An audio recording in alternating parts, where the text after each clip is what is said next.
s'implanter, tout simplement pour créer des forces centrifuges dans la société, puis briser l'unité des sociétés occidentales en général, pour que ça soit plus facile de pouvoir contrôler tout le monde. C'est ma vision bien... c'est ma vision des choses pour l'instant avec ce que j'en sais aujourd'hui.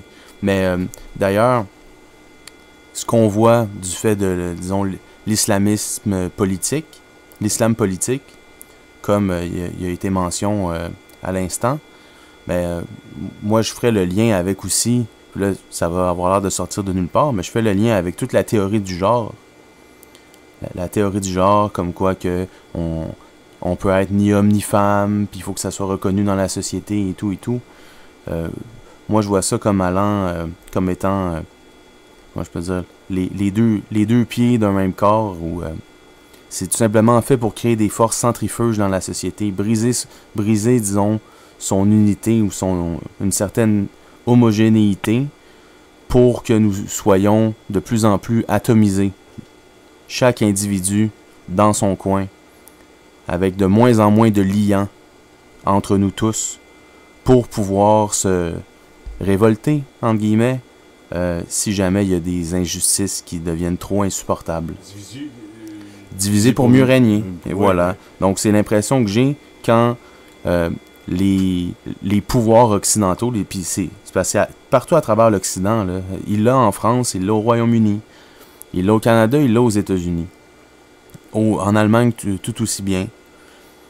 Donc, à mon avis, c'est simplement une genre d'ingénierie sociale pour pouvoir faire de la société une espèce de magma informe qui est très, très, très facile à manipuler. Les gens ont les gens, en leur enlevant leur histoire, leur identité au maximum, puis là, leur identité, je parle même plus d'identité nationale, là, on parle d'identité sexuelle, qui est comme la base des bases d'identité d'un être humain. Donc, c'est un peu comme ça que je le vois, puis d'amener de l'islam politique, malgré que je suis convaincu que les militants, disons, de cette branche-là, croient vraiment, disons, au fait qu'il faille convertir la planète entière. Ça, je remets pas ça en doute, mais moi, je crois juste que dans tous les cas, ces gens-là, que ça soit les féministes de troisième génération comme les militants de l'islam politique, c'est simplement des idiots utiles qui servent à déstructurer nos sociétés pour qu'on puisse être mieux asservis. Enfin, c'est comme ça que je le vois. Guy Bouliane? Moi, je crois que c'est un peu comme Antoine Boucher, c'est que c'est un agenda politique globaliste. C'est beaucoup plus global qu'on pense. Le but, c'est, comme notre ami disait, c'est de détruire les individualités pour instaurer le gouvernement mondial. Eux, leur agenda politique globaliste, c'est d'organiser le gouvernement mondial. Il faut aussi penser à des hommes hyper puissants comme George Soros. Là, on ne fabule pas.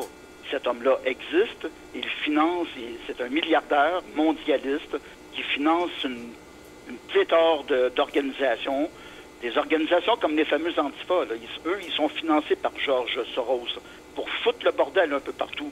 Pour que, justement, lorsqu'ils voient arriver des gens comme nous, qui essayons simplement de défendre nos acquis, en fin de compte, on ne fait rien de mal, on veut défendre nos acquis, notre histoire, comme tous les peuples ont le droit de faire, ben eux, ils sont là pour, justement, contrer ces mouvements-là.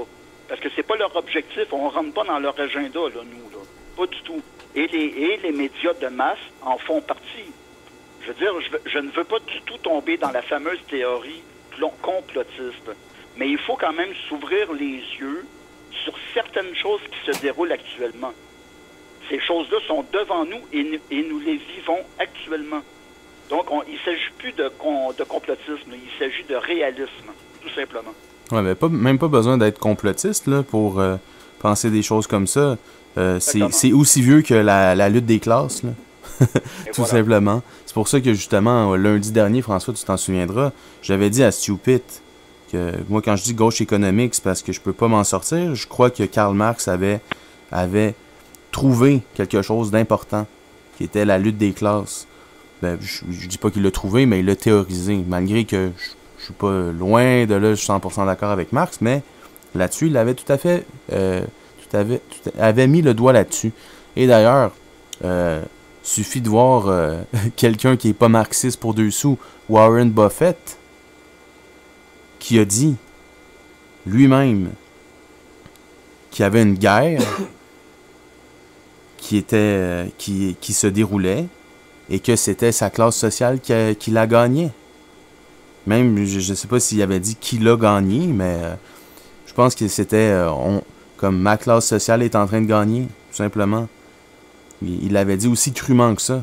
Puis quand on regarde les fameux chiffres d'Oxfam, qui nous montrent qu'il y a 3 ans, même pas 3 ans, qu'en début 2015, il y avait à peu près 80 personnes qui possédaient autant que la moitié la plus pauvre de l'humanité.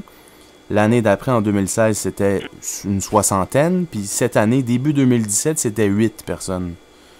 Donc on voit ce qui se passe. C'est simplement une oligarchie. Une oligarchie qui prend le contrôle. Puis comme c'est arrivé tout le temps dans l'histoire humaine, de toute façon. Donc il n'y a pas à avoir de complotisme là-dedans. C'est comme ça que les humains fonctionnent en général. Donc, le fait qu'on ait eu... C'est pas tellement ce que je veux dire, c'est que des gens comme nous, souvent, quand on prend la parole et qu'on parle de ces sujets, souvent, la plupart du temps, oui, effectivement, on va se faire traiter de complotiste ou des insultes de ce genre. Dans ce sens-là. Ok, je comprends tout à fait. Là, on n'est vraiment pas dans le complot, on est dans des choses réelles. Il faut sortir de cette fameuse théorie du complot. Il faut dire les choses telles qu'elles sont, noir sur blanc. Et ces choses existent, selon moi. Oui, tout à fait. J'en suis assez convaincu, oui. C'est ça. Donc, Guy, on repart sur l'organisation, c'est bien ça? Oui, nous, c'est certain qu'on continue, puis...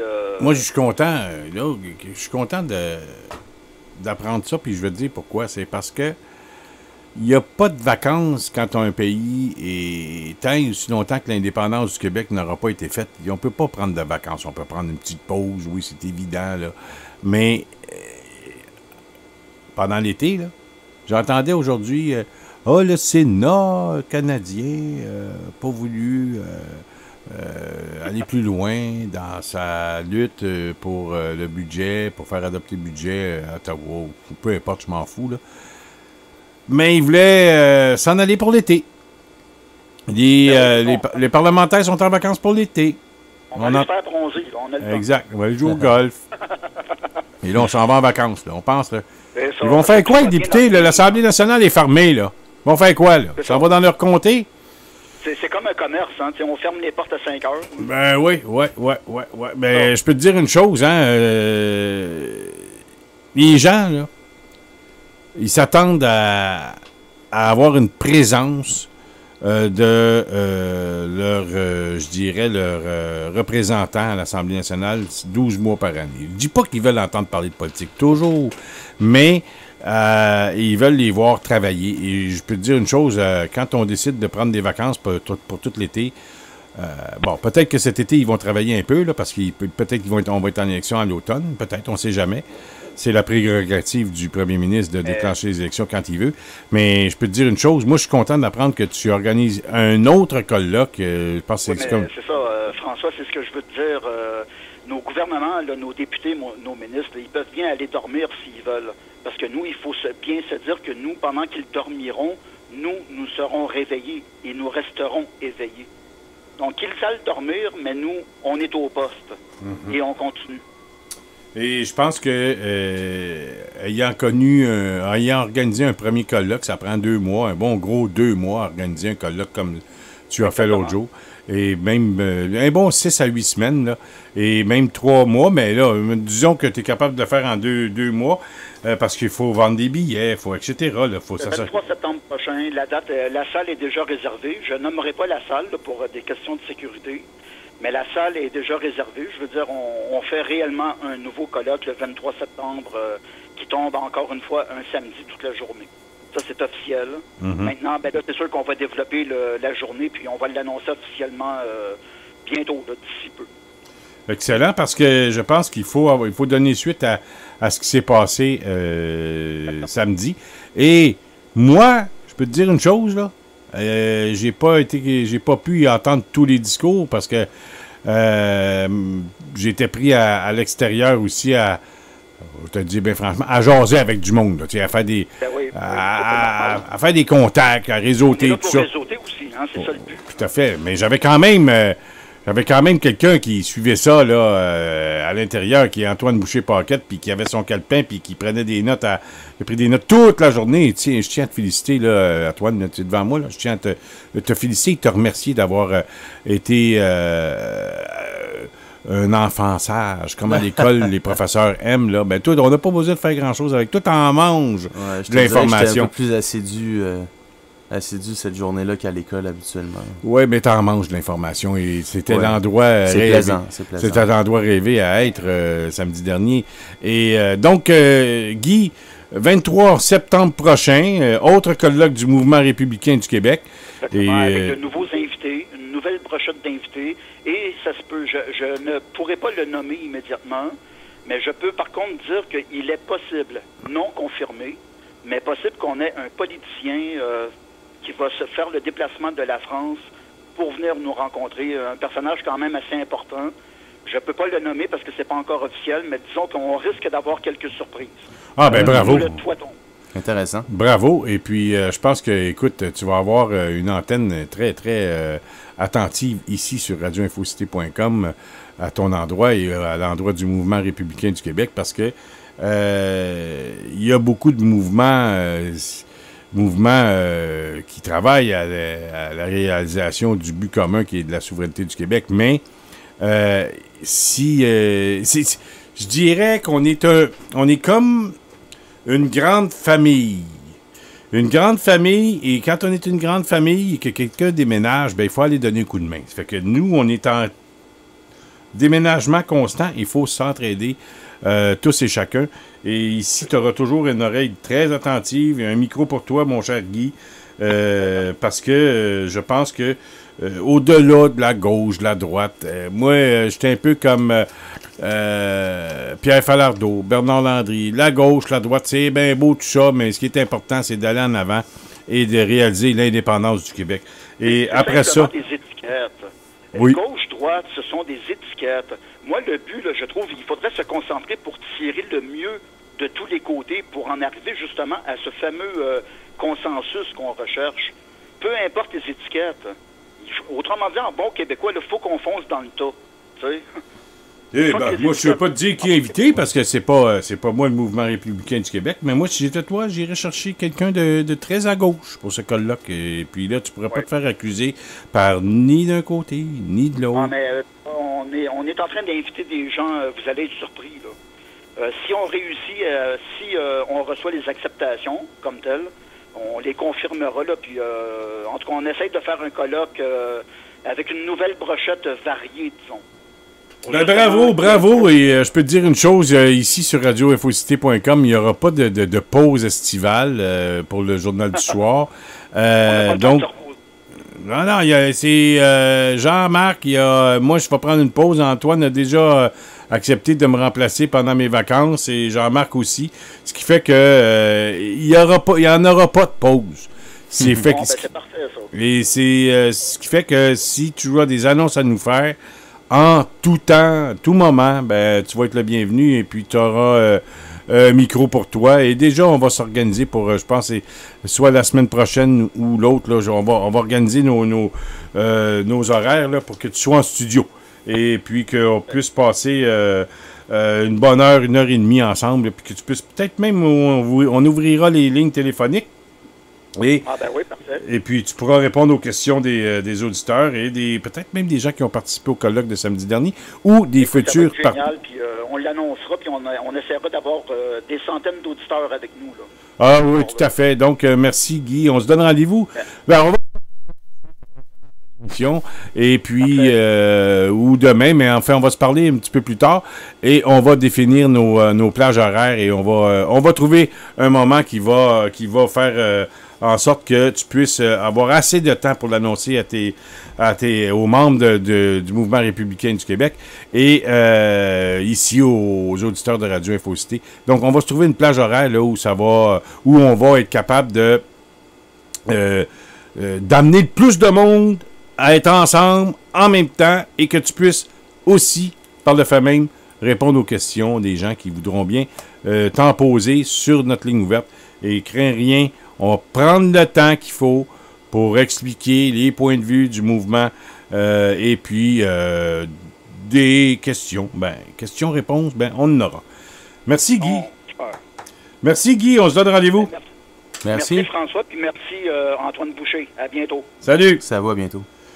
C'était Guy Bouliane, porte-parole du mouvement républicain du Québec, qui va être avec nous d'ici 10 jours, disons. On va arranger quelque chose qui va faire en sorte qu'on soit capable de rejoindre le plus d'auditeurs possible, le plus grand nombre de gens qui seront à l'écoute et qui pourront aussi partager l'information, qu'on va faire une maudite de bonne émission. Antoine, tu as retenu quoi ce soir pour nous? Oui, donc je voulais pas commencer par ça, mais je pense que l'enchaînement est tellement parfait avec ce dont on vient de parler que je vais y aller tout de suite avec ça. D'ailleurs, quelqu'un qui était au colloque, quelqu'un pour qui j'ai beaucoup de respect, et beaucoup de respect pour sa démarche intellectuelle, c'est Jean-Jacques Nantel. Ah, tu fais bien d'en parler.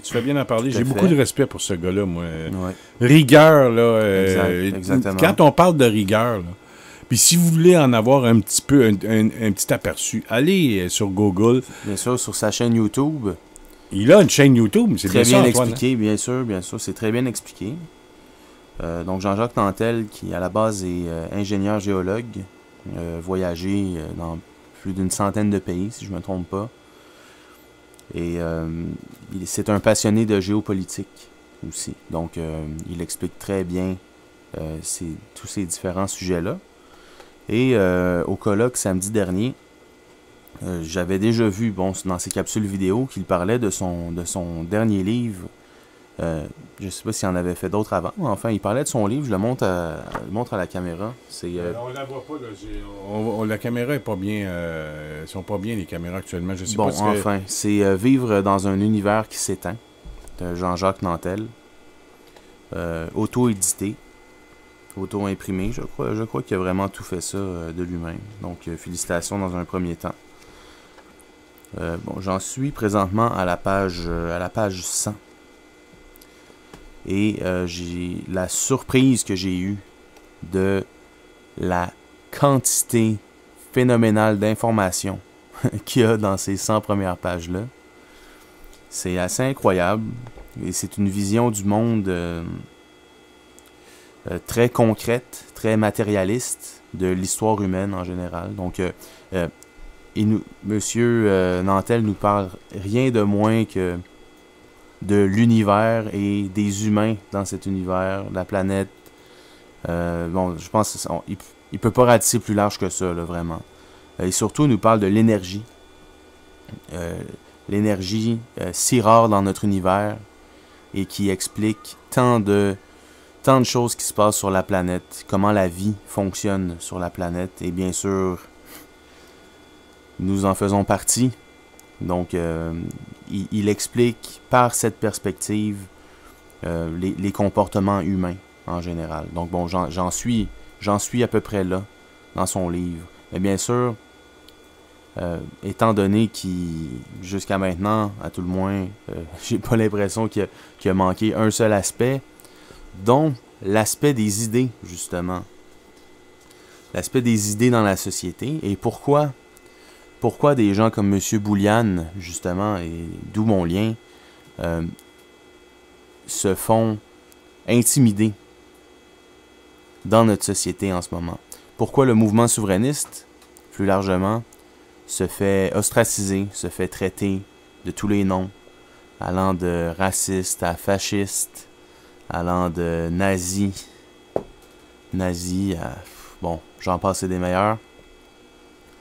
Et M. Nantel nous offre une très belle clé de compréhension, à mon avis. Donc, je vais vous la lire aujourd'hui, étant donné que ça tombe pile sur ce qu'on disait tout à l'heure. Et ça va comme suit. Dans le chapitre 4, le progrès culturel, sous-titre « Les novateurs ». C'est parce que les idées ont un fort potentiel révolutionnaire que les sociétés imposent toutes à leur nombre certaines règles de conduite, certaines croyances et certains préjugés. Emportés par le courant culturel de leur époque, les individus sont obligés de suivre le mouvement et d'en augmenter la puissance s'ils ne veulent pas être persécutés par leurs concitoyens. Ce conformisme des masses explique pourquoi les progrès de type cumulatif proviennent habituellement d'un travail d'équipe, alors que les grandes synthèses révolutionnaires sont plutôt l'œuvre de marginaux. Peu soucieux des règles et des tabous imposés par leur société, les novateurs se passionnent toujours pour les petits détails qui clochent dans les théories officielles, ce qui les porte à rechercher des explications plus satisfaisantes de l'ensemble des faits connus. Pour éviter de se voir constamment ramenés dans le paradigme dominant par la foule de leurs contemporains, les novateurs recherchent l'isolement, ce qui ne les empêche pas de rechercher régulièrement le contact de leur père.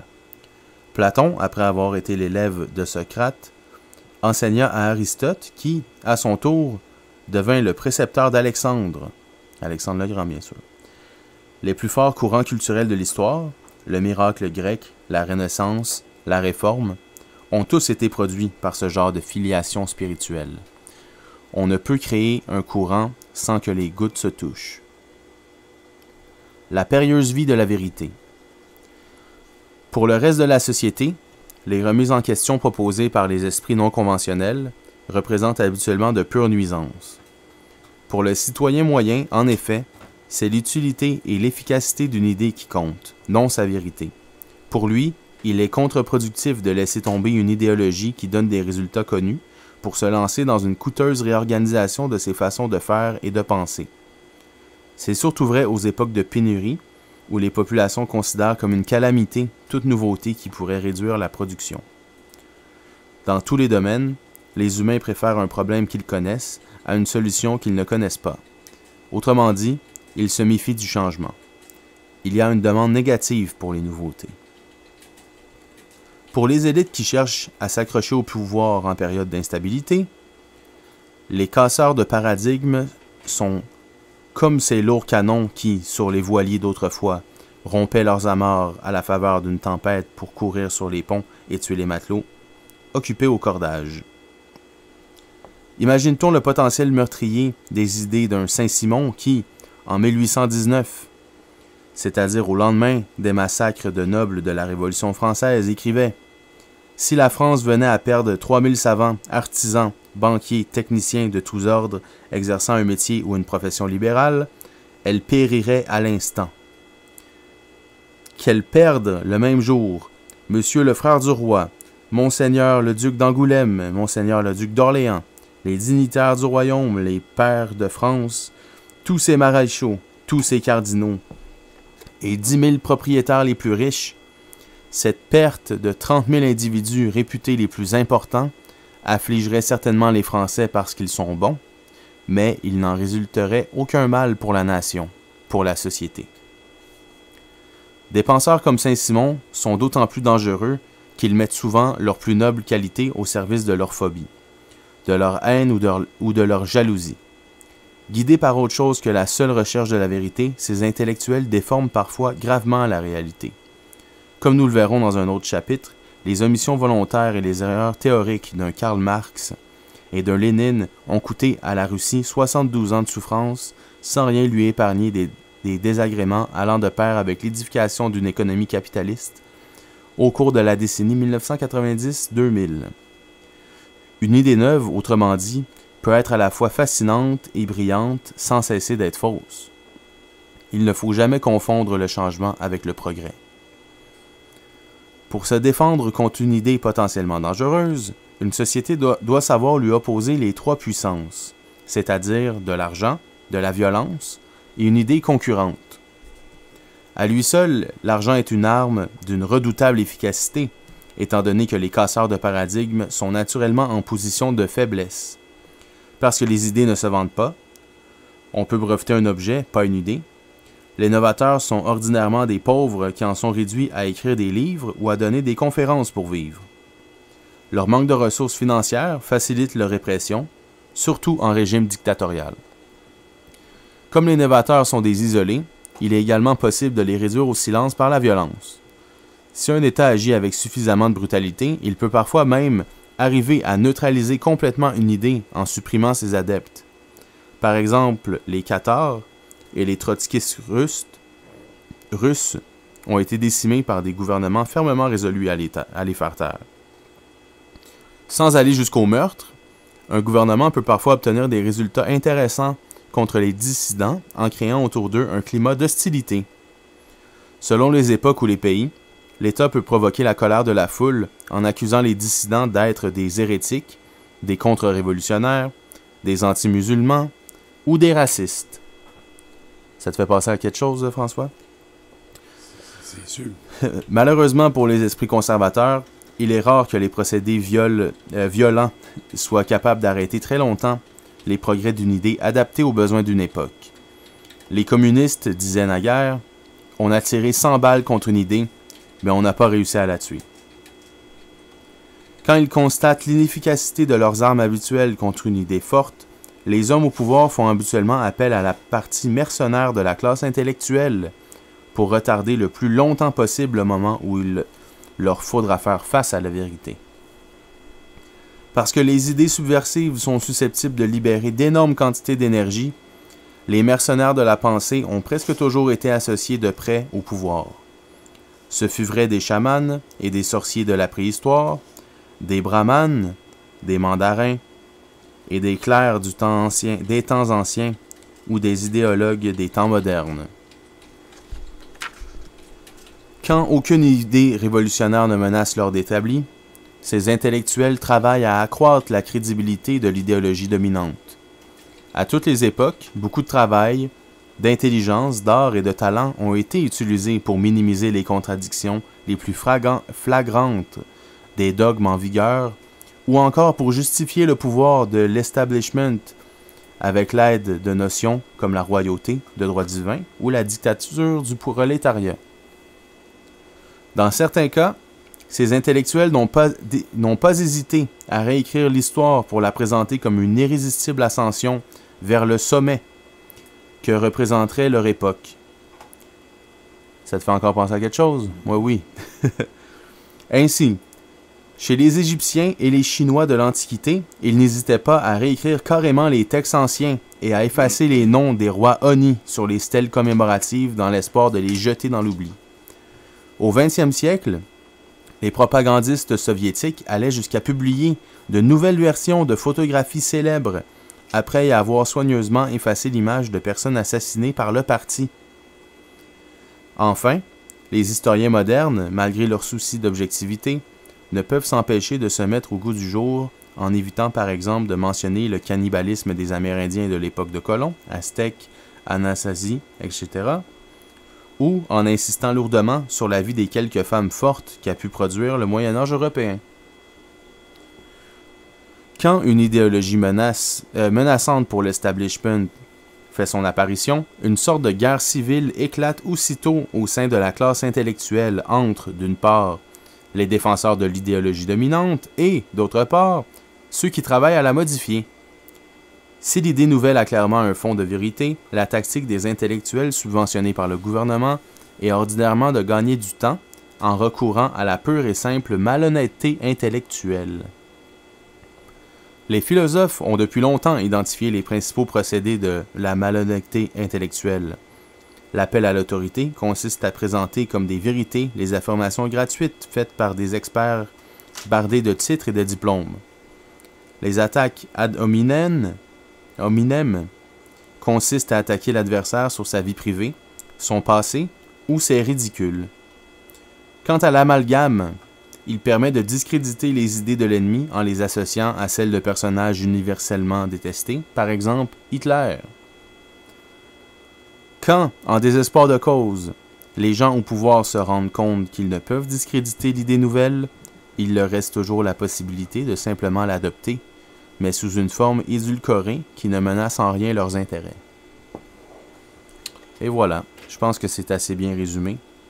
Et quand tu dis que les grands bonzes de l'information, ou bien Jean-Jacques Nantel nous dit que les grands décideurs de l'information, les grands maîtres des idées, Ben, ils font en sorte que les idées contraires à leur... Aux intérêts des dirigeants, oui.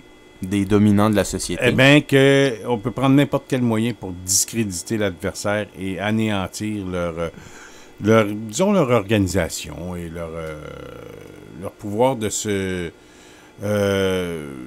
réunir, de s'organiser et de développer et par le fait même d'essayer d'influencer la masse populaire sur les idées contraires à ces derniers. Bien sûr, justement, c'est ce qu'il mentionnait tout à l'heure. C'est une des techniques, justement, d'utiliser de l'hostilité des foules, canaliser l'hostilité des foules envers certaines personnes dangereuses pour le système. J'aimerais citer... Mais oui, juste pour conclure. Donc, de cela, je crois qu'on peut conclure que si dans notre démarche, disons, militante, on est intimidé, on est persécuté d'une façon ou d'une autre, que ce soit économiquement, que ce soit sur la réputation, que ce soit dans les cas extrêmes de dictature brute, tout simplement des attaques physiques ou des meurtres, comme ce fut démontré,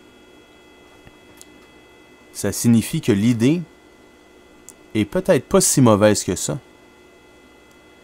Que l'idée est peut-être même dangereuse pour le pouvoir en place.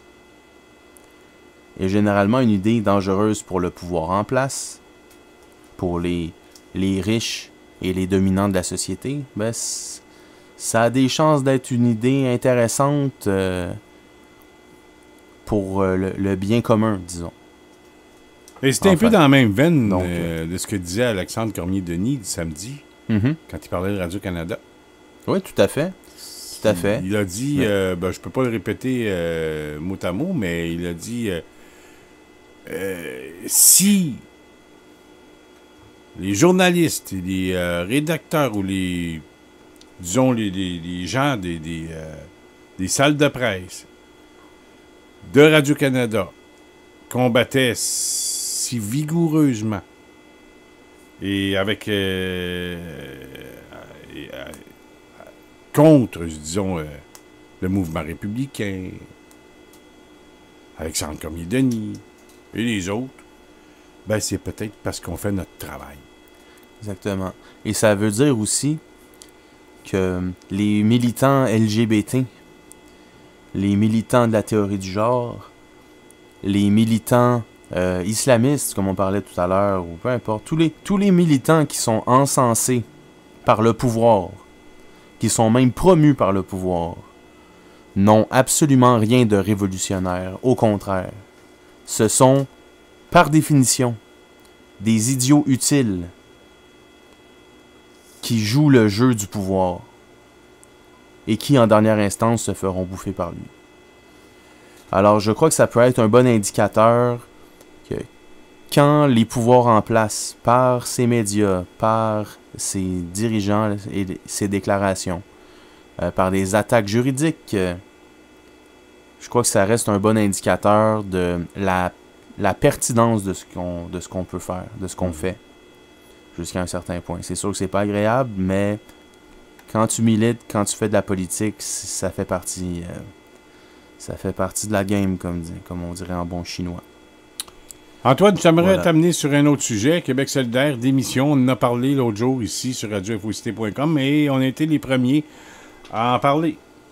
Et suite à ce que Steve Fortin nous disait, il a entendu dire qu'il y a une vingtaine de circonscriptions au Québec qui ont des officiers, de Québec solidaire en bonne et due forme, ben ils ont démissionné. Et c'est Céline Lebel qui m'envoie cette petite phrase signée de Gilles Toupin sur Twitter. Pourquoi les médias ne parlent-ils pas du schisme au sein de QS entre la bande de Gabriel Nadeau-Dubois et celle de Manon Massé? Suite à ma lecture, on peut répondre assez rapidement. C'est que le pouvoir en a, en ce moment, contre le Parti québécois, le mouvement souverainiste. C'est eux les plus dangereux sur l'échiquier politique. Donc, tant aussi longtemps que Québec solidaire monte au détriment du Parti québécois, c'est parfait pour eux. Il faut surtout pas montrer dans les médias qu'il y a des problèmes à Québec solidaire, structurellement parlant. Donc, c'était beaucoup plus facile de le faire pour le Bloc québécois. Ben bien sûr. Bien sûr. La dernière, oui, il y a eu conférence de presse. Absolument. Puis, hein, j'ai pour mon dire dans les médias, là, quand... je pense que ça serait quelque chose de relativement simple à apprendre aux gens. Puis qui pourrait donner des bons résultats. Parce que c'est sûr, c'est très difficile, disons, de... Moi, je peux dire, parce que, bon, ça prend des centaines de livres, des tonnes et des tonnes d'informations que chaque personne doit posséder et doit comprendre pour vraiment comprendre à fond sa société et ensuite savoir quel choix démocratique faire, quel choix politique prendre pour défendre ses propres intérêts. Mais je crois que pour couper un peu court à ça, il faudrait tout simplement apprendre aux gens à voter au contraire des médias, tout simplement. Et ça pourrait donner déjà des bons résultats. Donc, il faudrait tout simplement convaincre les gens dans un premier temps que les médias appartiennent au pouvoir, qu'ils soient publics ou privés, c'est la même chose. Ce sont les mêmes gens. Et quand un média vous dit de voter pour quelqu'un en particulier, donc là, je vais prendre le cas français parce que c'est un des plus récents, mais quand les médias français vous disent de voter pour Emmanuel Macron, vous faites l'inverse. Même si vous n'aimez pas Marine Le Pen, vous faites l'inverse. Parce que vous pouvez être sûr que les gens, les élites économiques, médiatiques, politiques, ne sont pas de votre classe sociale. Ces gens-là, par rapport à vous, ce sont des prédateurs. Vous êtes le mouton qui se fait tondre. Donc, quand les puissants vous disent de voter A, ben vous votez B, tout simplement. Puis déjà là, ça peut déjà mettre une bonne quantité de sable dans leur système. Là, je suis tout à fait d'accord avec toi. Mais j'ai toujours tendance à me dire que les gens n'écoutent pas vraiment ce que les médias disent de faire. Ou, exemple, la centrale syndicale qui dit à ses membres de voter tel ou tel parti. Je pense pas que les gens de la centrale syndicale appuient leurs dirigeants. Il y en a. Il y a les plus militants qui vont le faire, mais disons que c'est pas la majorité, c'est une minorité. Bon, ceci étant dit, je sais que moi, il n'y a pas un média qui va venir me dire pour qui voter. Mais les médias ont une influence non négligeable sur le résultat d'une élection. Ben bien sûr, on l'a vu avec Macron. Ça a fonctionné. C'est qui ça, Macron? On ne connaissait pas il y a un an et demi, ce gars-là. Ah ouais. On ne connaissait pas. Il est rendu président de la République française. Exactement. Hey, c'est pas de la merde, là. Ah, mais c'est là qu'on Personne ne voit connaissait ce gars-là il y a un an et demi. C'est là qu'on voit que les demi. médias, ça fonctionne. Personne ne connaissait il y a un an et demi. Ouais. Ah ouais. Il est rendu président. Ouais, mais regarde le nombre d'articles qui a été publiés sur lui. Ben ouais, mais c'est parce que là, on a vu l'effondrement des républicains et des socialistes. Puis c'est un peu la même chose aux États-Unis. On a vu l'effondrement des républicains. Donald Trump, il s'est mis de parti à dos quand il a été élu. Ouais, quand il se présentait à la convention républicaine. Il se foutait de tout le monde. Ouais. Je vais être cru, mais il envoyait à peu près chier tout le monde. Ouais, ben ouais. C'est ça qu'il y a. Avec des méthodes rudimentaires en plus. Tout à fait. Là. Vous savez, il a déjà dit à... il a réussi à tasser Jeb Bush, qui était au départ le favori des républicains, de l'establishment républicain. Il l'a tassé en lui disant, puis là je vais traduire en simultané, là, donc je paraphrase, mais il a dit tu sais Jeb, pourquoi tu seras jamais président? Là il a dit non. Il dit parce que t'as une toute petite énergie, Jeb. c'est pas comme ton père ou ton frère. Tu as une toute petite énergie en mimant comme ça. Tu sais, un peu... c'est un peu de façon quasiment... C'est salaud. Ah ouais, c'est salaud. C'est salaud. Il dit, contrairement justement aux autres membres de ta famille, toi, ça pourra pas marcher. Puis là, Jeb de lui dire, mais t'insultes ma mère? Là, il dit, pauvre femme. Il dirait comme ça. Puis ça a été fini pour Jeb. Ça a été fini pour lui. Il s'en est pas relevé. Puis il y en a un autre par après. Là, malheureusement, son nom... j'oublie son nom. Mais il a dit... il a dit... Tu sais, il a fait le même coup. Tu sais pourquoi tu pourras pas être président? Il dit non. Parce que ça, c'est toi, mon cher. Il sort une bouteille d'eau. Puis là, il brasse la bouteille d'eau en disant, tu sues tellement. Personne pourra jamais te prendre au sérieux. Tu sues comme un porc, blablabla. Tu sais, genre, il balance ça comme ça. Puis le gars est décrédibilisé au maximum. Il a pas pu s'en relever. C'était aussi archaïque que ça, Donald Trump. Puis pourtant, ça a fonctionné. Oui, effectivement. Bon, c'est incroyable. Mais est-ce que tu peux faire un parallèle avec l'élection québécoise qui s'en vient? Ah, oui. Je vais vous révéler quelque chose, messieurs, dames. J'ai rencontré Jean-François Lisée. Quand? Hier. Ouais, oui, mais c'est parce que tu es allé dans une assemblée et tu l'as entendu parler. Non, j'ai pas été pour une entrevue, là. Non, pas du tout. C'était une porte ouverte à son bureau de comté. Ah ouais? Donc, je m'y suis présenté comme un citoyen, que je suis d'ailleurs. Et j'ai pu le rencontrer en privé. Ah ouais. Donc, privément? Oui, de 9h à 16h. T'as passé la journée avec lui tout seul? Non, pas la journée. Voyons, j'ai pris 10-15 minutes. Ah, t'as eu 15 minutes tout seul avec Jean-François Lisée? Ouais, n'importe qui pouvait se présenter au bureau de comté, donner son nom, donner son sujet, aller dans la salle d'attente, où il y avait du café. Comme un médecin, là. Ouais, c'est ça, comme exactement. Tu vas dans le même genre. OK. Le médecin, c'est Jean-François Lisée. Exact. Donc, tu as passé 15 minutes avec lui. Ouais. Seul. En privé, lui et son attaché politique. Puis là, tu as dit... Son attaché politique prenait des notes sur ce que les gens... sur les préoccupations des gens et tout. Puis moi, bon, j'ai été faire mon gérant d'estrade. Là-bas. Puis j'ai donné ma préoccupation comme quoi que j'étais pas convaincu que la stratégie du Parti québécois était la bonne. T'es allé lui dire ça? Oui. Ah, bravo. Puis est-ce qu'il t'a bien reçu? Tout à fait. Est-ce qu'il a bien accueilli Est-ce que tu lui as proposé des idées que je ne te demande pas de dire en nombre, mais si tu veux en dire quelques-unes, moi, c'est pas moi qui va t'en empêcher. Moi, je ne lui dirai pas ce que lui me dit, mais moi, je vous dis. Je vous dirai quelques trucs que moi, je lui ai dit. OK, mais lui, il t'a dit des trucs que tu ne peux pas répéter. C'était un peu ça? Comment je peux dire? Ça serait pas... C'est simplement parce que je lui ai pas demandé la permission, donc okay. je le ferai pas, tout simplement. Mais non, moi, mais les préoccupations que j'ai mentionnées... Attends, avant de te dire, là, tu vas trop loin, là.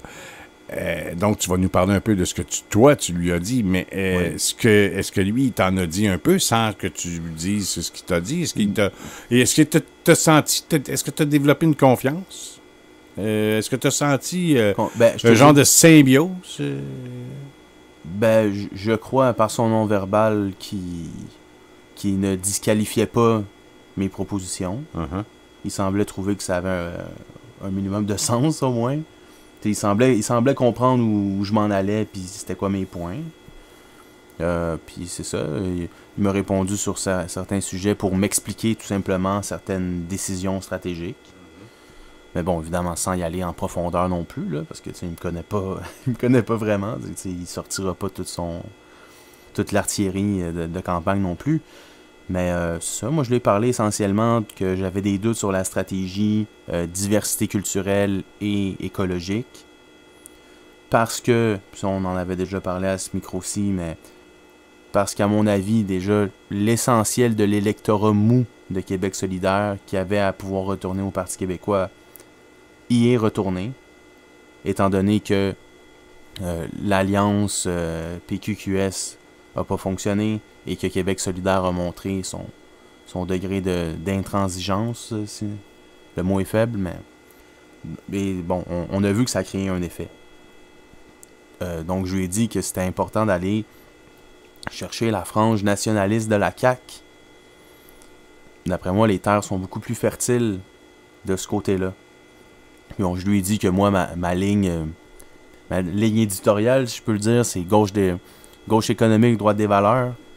Puis que quand je dis droite des valeurs... Tu lui as dit ça? Gauche ouais, clairement. Gauche économique, droite des valeurs. Puis, parce qu'il comprend ça, lui, là, ce que ça veut dire. Il comprend les nuances.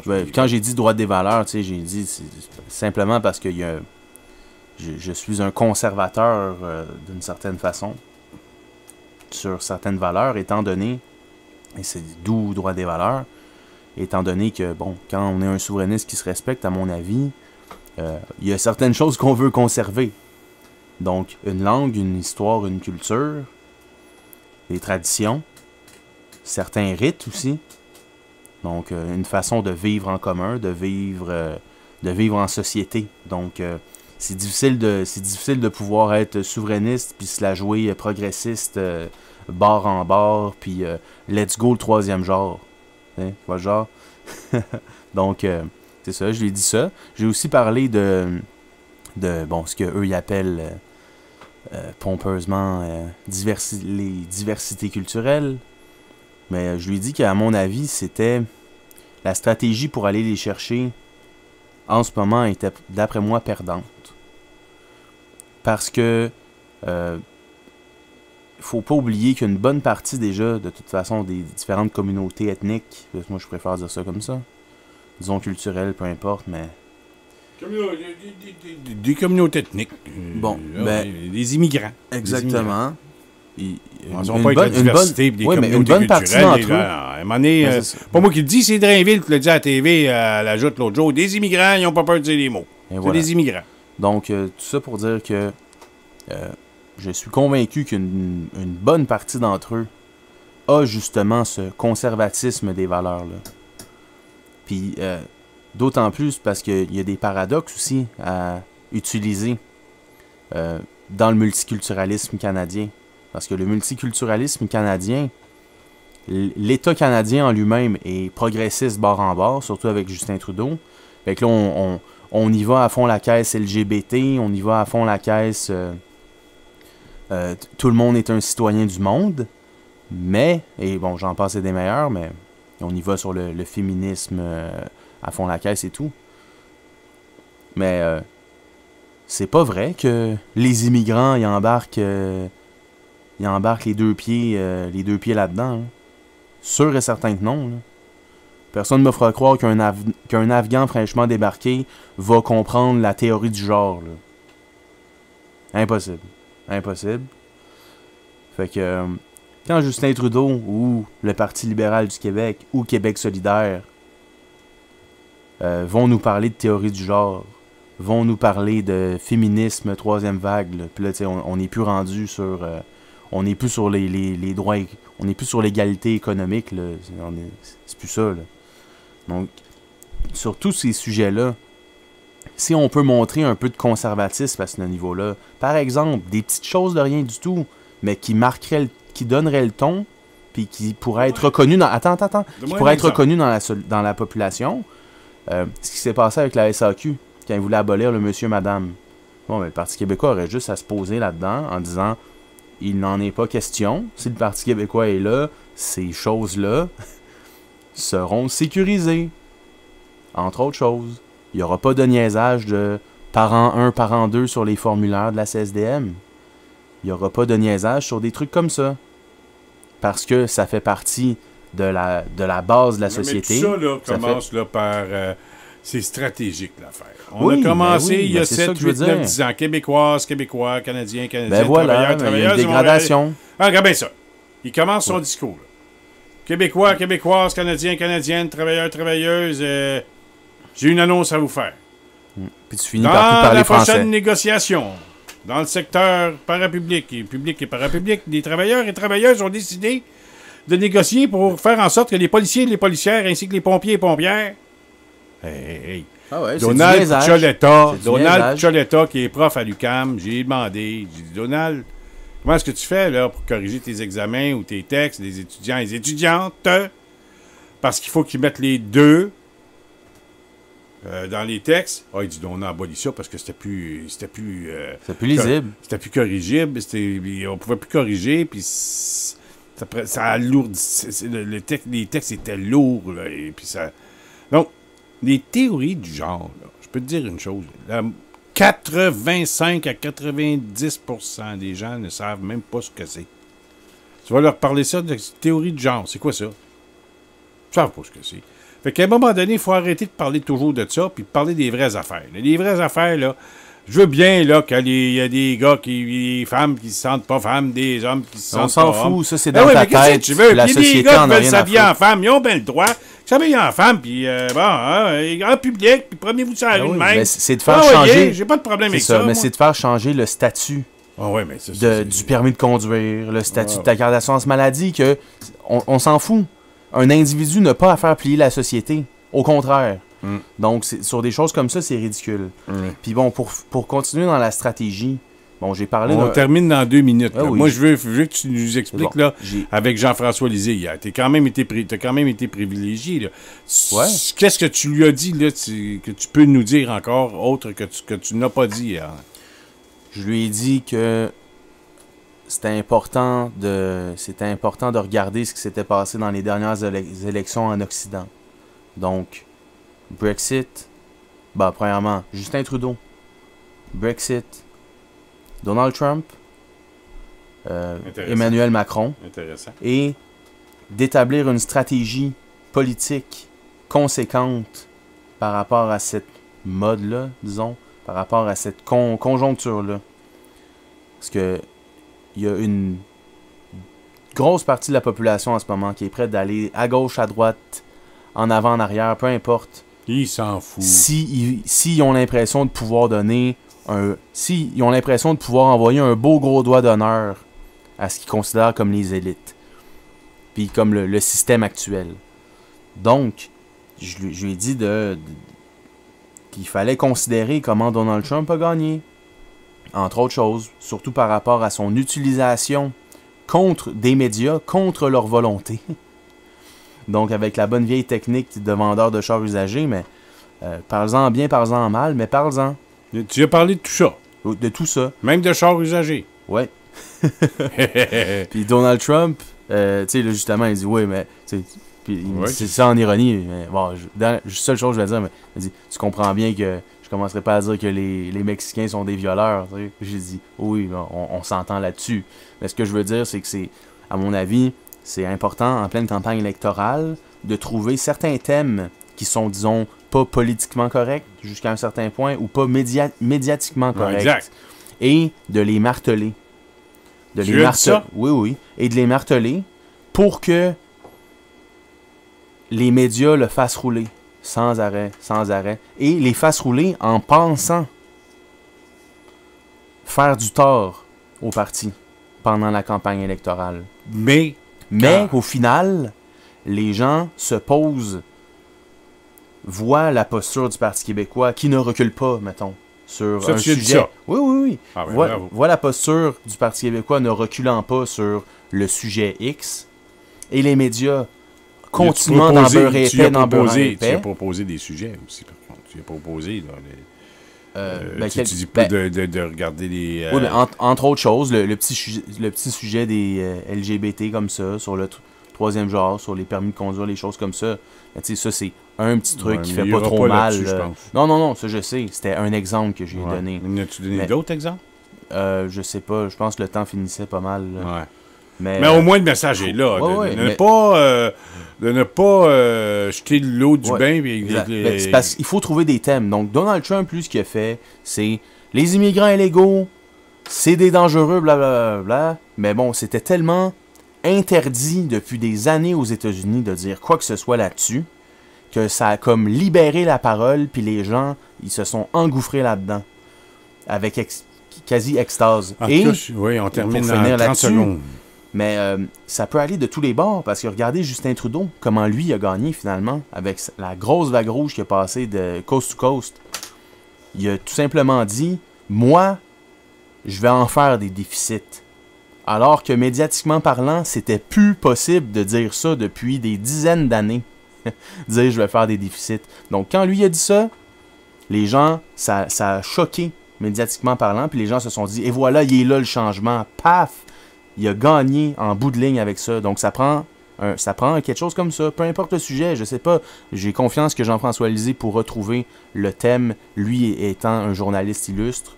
D'après moi, il sera capable de manœuvrer la poutine. Merci beaucoup, Antoine Boucher-Paquette, et je te souhaite une bonne fête nationale, une bonne Saint-Jean. Tout à fait, bonne Saint-Jean-Baptiste à tous, soyez fiers, puis montrez-le. Salut, on se parle demain soir, Merci 21h, ici même sur radioinfocité.com. Cette fois, nous aurons Sylvain Meunier et nous aurons aussi... on va avancer ça jusqu'à la fête nationale. Salut, à demain. C'était le Journal du Soir sur radioinfocité.com avec François Saint-Louis. Pour tout commentaire, nous vous invitons à nous écrire info@radioinfocité.com.